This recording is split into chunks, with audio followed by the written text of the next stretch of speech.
Hey friends, thank you so much for tuning in to another episode, and I've taken a few weeks off, but I'm glad to be back. And today we're going to be talking about fake friends. I had something happen to me recently, so this is going to be a little bit more of a vulnerable episode. And you know how I feel about forcing a lesson from trauma or heartache. However, I do have some reflections that I would like to share. The incident was fairly recent, so still processing, but kind of desiring to just share while it's raw. And if the person happens to stumble upon this episode, you know who you are, and I don't take anything I say back. Let's get into the episode. Okay, so I had something happen to me recently. I'm going to set the scene for you. It was a Friday evening. I already worked. And I was telling myself, all you got to do is pick up your groceries, run your other errands, finish your workout, and you're home free.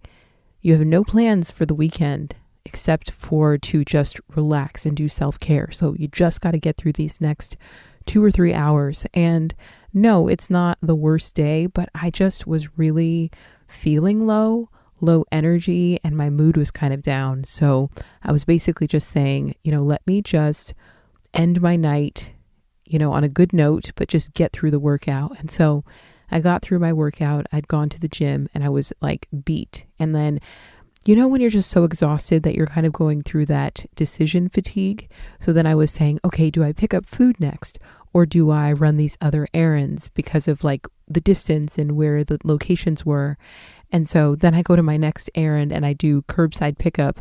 And the store associates are not paying attention to notifications, so they never come out to help me. So then I'm like, oh, dang it.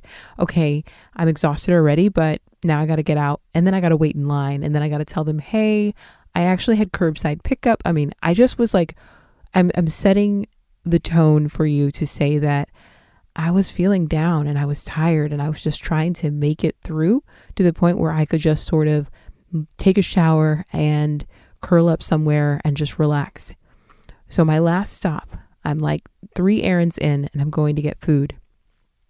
And I walk in and I'm just like, okay, couple minutes, get this food. Can't wait to go home and shower. And the woman in front of me in line turns to me and she goes, what do you usually get here? Super friendly. I'm pretty sure I had more of like a game face on, but I softened. And I told her, and then she said, oh, are you vegetarian? And I said, yeah. And she was like, I was vegetarian for a couple years. Didn't really work for me, but I do like still eating a lot of veggies. And the next thing you know, we're talking about wellness, and I'm not even noticing the time that the line is taking. So I'm thankful for that. Otherwise, I would be maybe scrolling on my phone or something.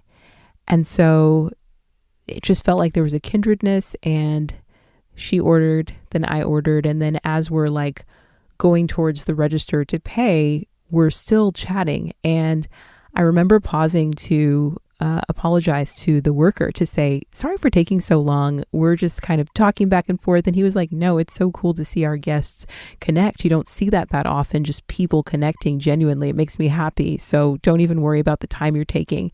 So then we pull off to the side and my mood has brightened. And I didn't realize until that moment how much I needed to be seen. More than anything, I wanted to curl up and hide for the weekend. And, rightfully so, I was tired. But there was also another part of me that needed to be seen and needed genuine human connection. So we're talking more. Turns out we're both engineers. And I'm like, this is wild, because what are the odds of bumping into someone who desires genuine conversation? And what are the odds of bumping into them at that exact moment when I was back and forth between my errands? I'm like that. Whenever something kind of interesting happens, I think about the serendipity, or I think about the odds of it happening. Okay, stay with me. So she's talking and then she's like, if you're not busy, do you want to sit and have dinner with me now? And I thought about it. I thought about like just taking a chance, but one, I'm like really serious about my macros. And I was like, I have to get my protein in, and the other half of my dinner is at home. And I'm also just really tired and I want to take a shower and sit down. So I said, no, I do have to get going, but do you want to keep in touch? I don't think I've ever just quickly made that decision about a stranger that I would like to exchange phone numbers and stay connected. And she said yes. So we did that, talked a little bit more, and I went home. I could not wait to text my friends to say, Friday ended on a good note. It's so cool to have made a connection. And it's not always easy to make friends with similar interests that have availability. Because I feel like people always say it's hard to make friends. It's not. It's just the similar interests and availability. You may have a connection, but then it turns out this person has children or you don't, or they're busy with work. Okay, whatever. So she said, let's get coffee. She followed up and did text me. And I'm like, this is awesome. And I was looking forward to it. I found a really cute coffee shop, by the way, like super cute. Like one half of the coffee shop is a nursery and the vibes were immaculate. The ambiance was everything. The baristas were fantastic. I had a honey lavender matcha and I would for sure endure the traffic to go back just to have that. And you know what was interesting? When I ordered my drink, I accidentally read the menu wrong.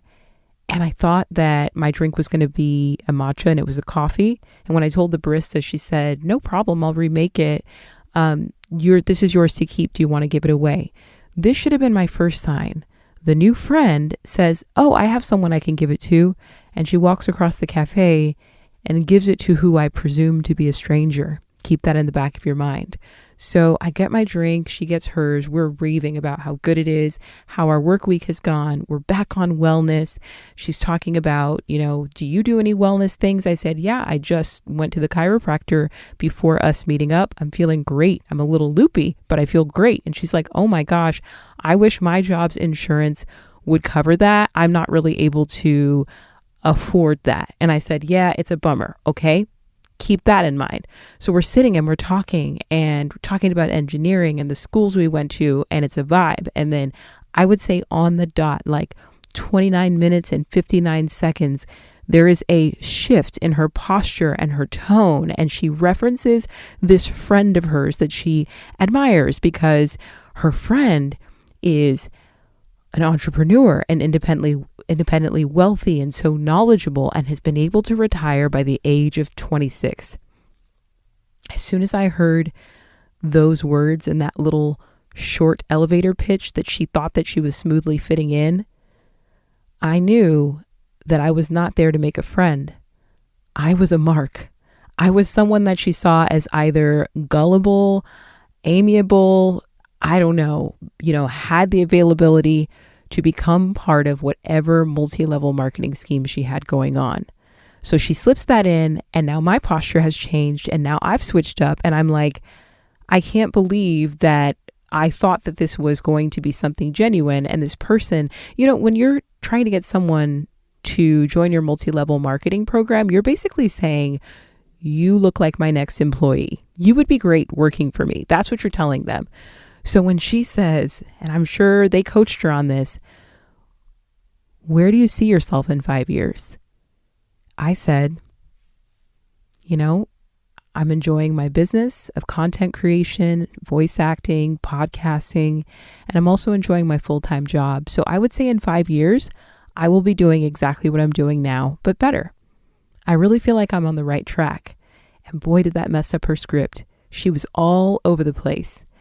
And talking about how she's on track to be where she wants to be in the next 2 years and how this has provided her with a lot of freedom and she sees a lot of success in this. Now let's go back to where she said she couldn't afford to go to the chiropractor. So I'm listening. In my mind, I'm, packing up to go. And she got done talking however long. It felt like an hour, but it was probably only 4 minutes. And she said, yeah, I'm in this like sales and blah, blah, blah. And I said, oh, I could tell by the language that you were using that, that's what you're involved in. And I think that's great for you. And what I'm doing works for me. And I think she could see the writing on the wall. And so could I. So we eventually said our goodbyes. And she, of course, said, hey, I'll text you when I get home. And I was thinking to myself, text your sponsor. No, I'm just kidding.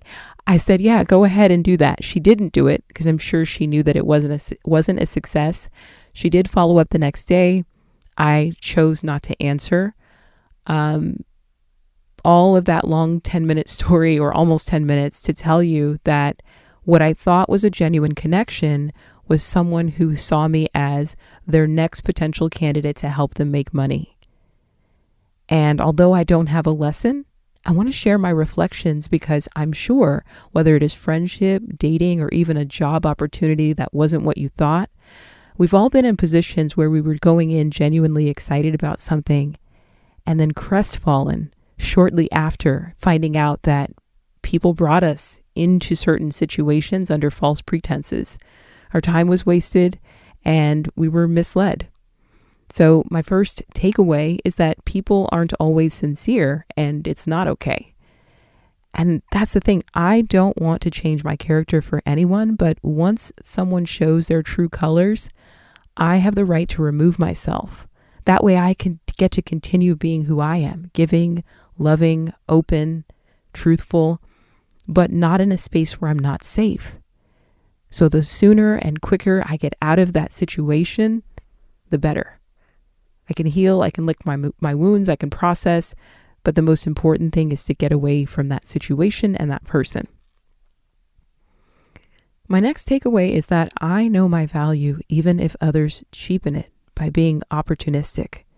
I say that because I walked away as I was getting into my car and driving home. I thought, I have so much of a greater value to anyone as a friend than I would a potential bottom tier of whatever pyramid scheme that they're doing. Whatever you're thinking that you see in me, you are going to get more value being a genuine friend. And I know that about myself, but maybe not everyone else does. And so some people are going to miss out, and that's okay with me. Next is I value peace over sketchy company. And I say that because there might be situations where someone brings you in closer to them under false pretenses, and maybe you then stand up for yourself and say, I'm not interested in that. And then they may say, okay, cool, we can just be friends, dating, whatever it is. It is okay to say, no, I would not like to be friends. Our entire introduction was built on deception. Therefore, I would not feel safe or comfortable having you in my circle. And I'm really big on people who are deceitful being as far from me as possible. It's not always possible to completely cut people off when they're deceitful, depending on their connection to you, how they're in your life. But I can tell you when it comes to my inner circle, there's no room for that. So there's no room to back down and say, oh, you don't want to be in my multi-level marketing scheme? Well, let's go hiking instead. No, no, no. Okay, and then the next one is to look at the full picture. And I say that because sometimes it takes us a while to understand that someone is being deceptive. Now, in this case, I maybe had 5 to 10 minutes with this person before going to coffee, so I didn't really get a good read on them. I wasn't in danger. I was in a public place. That's fine. But to look at the full picture, it helped me to understand what was happening. Cue the earlier moment where she said she could not afford a chiropractor. Is a person who can't afford a chiropractor appointment, no, they're not beneath me. But is that a good marketing technique or a good thing to present if you're trying to sell me on whatever this business idea is? No. And I remembered that, and she doesn't probably remember that she said it because her script hadn't begun yet. But I say look at the full picture because people will be deceptive, but they will also tell on themselves time and time again. And they will sometimes say when they get called out, oh, that's not me. I'm not usually like this. This is out of character for me. That's fine. But you've showed me this and I have no choice but to act on and acknowledge what you've shown me. So take in the full picture. And when people are trying to misrepresent themselves, go back to those breadcrumbs, the things that people said when they were relaxed and they weren't in their acting mode and, off script. And the last thing is genuine people are still out there. Now, I can tell you for me, I'm going to be pretty hesitant going forward. So those genuine people are probably going to have to wait for me to meet new ones. I know that they exist because I exist. And you should know that genuine people exist because you exist. So sometimes we have to tell ourselves that to not completely go sour from situations that are pretty icky. Because I can tell you that situation definitely gave me major ick. I couldn't wait to get out of there. But that doesn't take away the fact that there are still good people. But the best people have to learn to separate themselves from people who are not good, who are deceptive, who bring people close to them under false pretenses. It's good for us not to be tainted by that energy and to start to feel like, well, I should be deceptive too because everybody else is out here lying. My bigger takeaway was more so when I find that someone doesn't have an energy that feels safe to me, I will get out of their presence as fast as I possibly can. So anyway, thanks for sitting with me and listening to my rant, long story / reflection, on meeting someone and finding out that they weren't who I hoped they would be. I wonder if you have had a similar situation. If you think that this episode would be beneficial to anyone in your life, I would love for you to forward this episode and, share that with them so that you can talk back and forth about it and what you've taken away from situations that were similar. As always, thank you so much for your support and for listening week after week, and I'll catch you in the next episode.